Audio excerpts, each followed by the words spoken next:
Hello, this is Giselle Gamby from the Intuitive Pull podcast. We are now in season 5 as we are on the home run for 2024. The next episodes will be daily episodes until the 31st of December 2024, all dedicated to you coming to full and complete resolution around the places within you and the places in your life that are unresolved.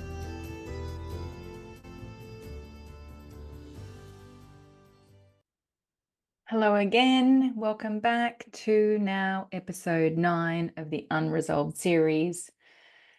You will need to have listened to the previous episode where I spoke about a model that came to me about 3 months ago, the model of the 3 essential elements and how they all need to work together: fear, fire, and faith. So just imagine 3 circles, 2 circles on the bottom that are interlinked, fear and fire, and then a 3rd circle above, interlinked with the element of faith. Yesterday, we talked about the essential element of fear. And now I want to talk about the essential element of fire in the context of experiencing transformation that is lifelong and life-lasting, not just transformation that you experience for a while and then you loop back. Again, bringing what is unresolved to complete freedom and resolution. And again, if you go back to the episode with Malcolm Quinn, which was episode 7, I believe, his story and his wife's story, Leah, who I've been coaching and who is now cancer-free, are just the most immaculate demonstrations of the 3 elements of fear, fire, and faith all working together to bring completion around past traumas that had been swept under the carpet, playing out in their own way until they no longer were, and also in the subject matter of cancer and how stage 4 cancer, which was deemed to be largely incurable, came to a point of freedom. So let's talk about the essential element of fire. So when we think about fire, it's the element of agency. It's the element where we take 100% personal responsibility. It's the element that allows us in our human form to make decisions, to make choices, to have conviction, to be unequivocal about what it is that we choose. It's the element where we experience provocation.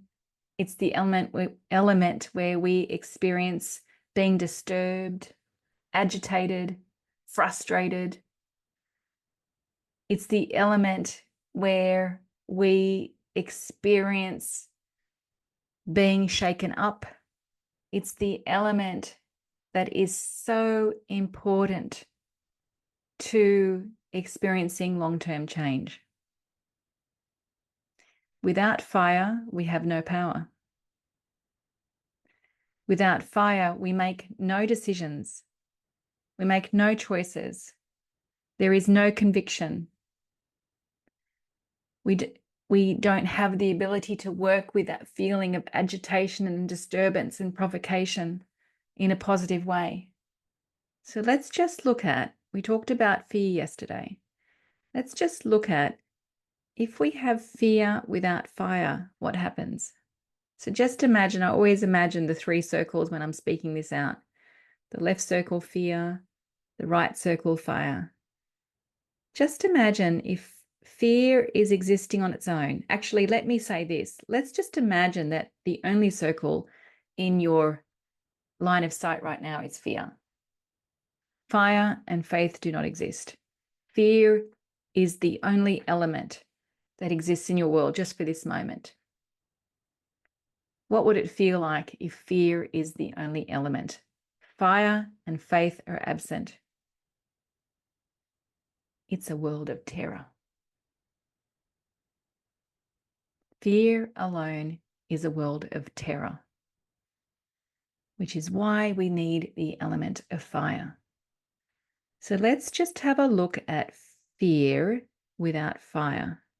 What happens when we have fear without fire? Fear without fire is devoid of the decision and the capacity to transform. There is no decision and there is no capacity to transform without fire. If you think about fear and fire existing, yet in our human form, we are simply orientating from fear and we are not picking up the stake of fire, we're not picking up that baton. There's an unconscious choice going on of indecision and apathy. So fire is there. It's an element to orientate from, but we're not engaging the element of fire, but we are orientating from fear. There's an unconscious choice, just feel into it underneath, of indecision and apathy. And here we deny our agency. We deny our capacity to change. We deny our creativity. We deny our ability to make better and more loving choices for ourselves. We deny who we are.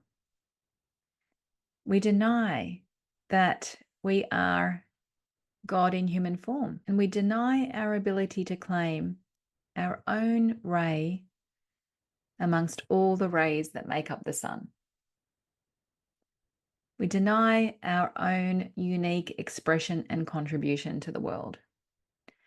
Yesterday, I was speaking to somebody who's actually committed to the program that I am offering whilst I am on this obsession, in this obsession to bring resolution to what has been unresolved. And yesterday we had our first session. And she was saying to me that she feels like that her absence in a group wouldn't actually make any difference. In other words, that her presence really doesn't matter. And I love this woman, and I know this woman, and I know her superpowers. And I just asked her for a moment, what if this were true instead of what you just said? What if the absence of your presence actually created its own outcome? And that is that the creation that could have been does not happen because of your absence. And she said to me, I've never thought about it that way. So when we orientate in fear and we do not claim our true nature that exists within the element of fire, we do not claim our ability to make decisions, to make choices. We do not claim our ability to have agency. We deny that we are our own unique ray that makes up all the rays amongst the sun, and the sun doesn't shine as brightly as a result of that. And ultimately, we deny our potential for love. We deny our ability to be love, to express love in our leadership of ourselves and in our leadership of others. That's what happens with the element of fire when it is not engaged and we are orientating only in fear. Now let's have a look at fire without faith. So we're experiencing fire, but we are not experiencing faith. Faith being actually the place where we have humility. I always thought until a few weeks ago that the first step in experiencing lifelong transformation is taking 100% personal responsibility for the choices we've made that have led to a certain reality, to us experiencing a certain reality. I have thought that to be true for the last 20 years. However, a few weeks ago, I realized it's actually not the first step to experiencing life-lasting transformation. Humility is the ability to let go, the ability to stop holding on, the ability to stop defending, the ability to stop resolving and cajoling and doing the things that we do to make ourselves better and think that we're shifting through, but really we haven't, because we're still holding on and we're still defending. So the element of faith, humility exists in the element of faith. Humility says that actually we don't know. We don't know the way through. And when we don't know the way through, it doesn't mean that we're powerless. It means that there's a certain humbleness. There's a certain allowing. There's a certain ability to see that perhaps the universe, God, has our backs and is orchestrating everything on our behalf, including the shitty stuff that doesn't feel very good, in order for us to go into the element of fire and to make the decisions that we are being called to make in order to experience this long-lasting transformation and freedom and lightness and authenticity and new energy. So when we are experiencing fire without faith, we're just in fire. There is an unconscious choice that we're making underneath that, and the choice is one of control. We believe that we are the one in control. When we are only orientating from fire and not faith, we believe that we are the one in control. And when we believe that we are the one in control and we're operating from fire, in other words, control, this is a paradigm that is devoid of magic, of grace, and of miracles. And really, it's where most of the Western world orientate from.